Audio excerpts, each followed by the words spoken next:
Okay, let's dive right into this explainer and tackle what is honestly the ultimate fitness face-off: cardio versus strength training. It's this kind of tribal divide that has split athletes and gym goers for decades. But today, we're throwing out the opinions and looking strictly at the science.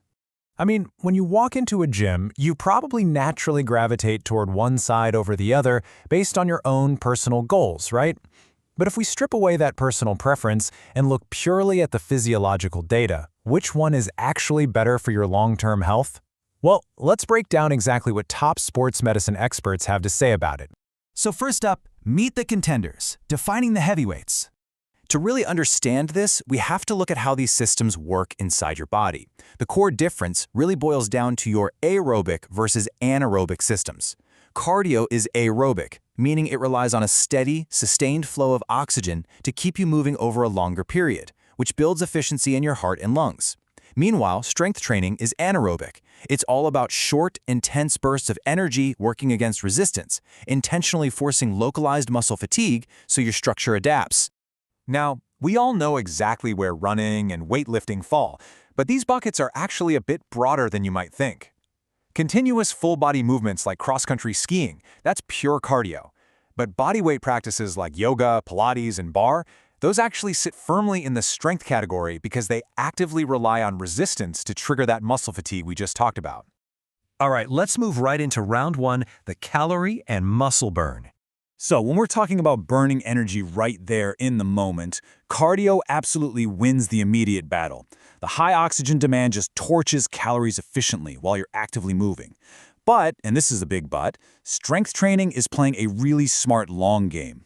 By adding actual muscle tissue, you permanently raise your baseline metabolic rate, so you're turning your body into a more efficient engine even when you're literally just sitting on the couch watching TV. And that brings us to a super fascinating concept called EPOC, or excess post-exercise oxygen consumption. I know, it sounds highly technical, but it's basically the ultimate afterburner effect. Intense strength workouts shock your system so heavily that your body has to burn a significant amount of energy just trying to return to its normal baseline. And get this, that EPOC afterburn isn't just some brief little window. It can actually last for up to a staggering 48 hours. So a heavy lifting session on Monday morning means you are still passively burning extra calories well into Wednesday. How crazy is that? Now, how does this actually work? Well, while cardio leans you out by building endurance, strength training relies on a basic teardown and rebuild method. You overload the muscle fibers, which actually causes microscopic tears. The real magic happens during recovery, where the body doesn't just patch up those fibers, it physically adapts, making them denser and way stronger for the next time you demand that kind of effort. Okay, stepping into round two, mind and body benefits. Looking way beyond the mirror, the physiological perks of these two diverge in some pretty amazing ways. If you're stressed, cardio gives you that fantastic, immediate endorphin rush, while strength training has been shown to build deeper self-esteem over time.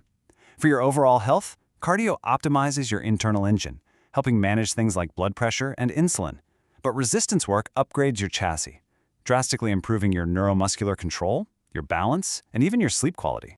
And ironically enough, sports medicine experts highlight that the absolute best way to protect your joints from the wear and tear of one activity is to actually do the other. Blending strength with your cardio routine breaks up all those relentless repetitive motions and fortifies the stabilizing muscles around your joints. Basically, a runner who squats twice a week is drastically less likely to get injured than a runner who strictly just logs miles. Which brings us to the plot twist, the winning formula. So what's the magic number? Well, the American College of Sports Medicine gives us a very clear baseline to shoot for: 150 minutes of moderate-intensity cardio every single week. But here is the crucial caveat. You've got to combine that with at least 2 days of dedicated, full-body muscle strengthening. Visually, if you break that down into a weekly routine, you're aiming for a balanced ratio of roughly 2/3 cardio to 1/3 strength training. You definitely don't have to stress over the exact decimal point here, but aiming for this general balance ensures your heart gets its necessary endurance work while your muscles get the resistance they absolutely crave. Now, I know what you might be thinking. Who has the time? If dividing your week into separate days for cardio and strength feels totally impossible right now, high-intensity interval training, or HIIT, is your ultimate biological hack. HIIT blends both demands into a single session, spiking your heart rate while simultaneously torching your muscles under resistance. It is basically the perfect 2-for-1 deal if you're time-crunched. At the end of the day, though, consistency always trumps perfect programming. As sports medicine expert Dr. Christopher McMullen brilliantly points out, the absolute best workout plan is the one that you actually look forward to doing. If you love to run, keep running, just toss in a little resistance work to bulletproof your body. The ultimate goal here is lifelong movement. So, armed with all this science, from immediate calorie burns to that crazy 48-hour metabolic afterburn, the real question is, how are you going to mix things up? We lace up those running shoes, grab the dumbbells, or maybe find a way to conquer a bit of both today. The choice is entirely yours. Thanks so much for joining me for this explainer. Keep moving and stay curious.